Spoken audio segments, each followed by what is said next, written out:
ભરૂચની 10 વર્ષીય બાળકી પર દુષ્કર્મનો મામલો ફરી એકવાર સામે આવ્યો છે। ભરૂચથી આ વિગતો સામે આવી રહી છે। 10 વર્ષીય બાળકી પર દુષ્કર્મનો મામલો સામે આવ્યો છે।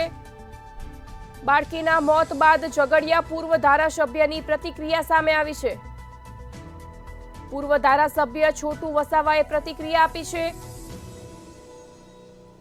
આદિવાસી બાળકી હોવાથી સરકારે ધ્યાન ન આપ્યું તેવું છોટુ વસાવા દ્વારા જણાવવામાં આવ્યું છે। દિલ્હીની નિર્ભયા વખતે જે તે સમયના પીએમ આવ્યા હતા। પૂર્વ ધારાસભ્ય છોટુ વસાવાએ પ્રતિક્રિયા આપી છે। ભરૂચમાં 10 વર્ષીય બાળકી પર દુષ્કર્મનો મામલો સામે આવ્યો છે।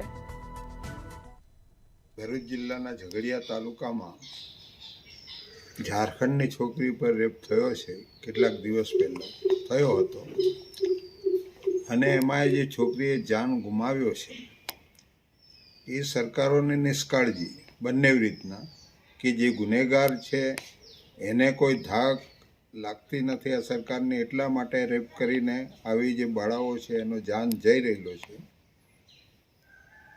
પણ જે કાંડ બન્યો છે એ છોકરીએ જાન ગુમાવ્યો છે એને હું શ્રદ્ધાંજલિ આપું છું કે છોકરી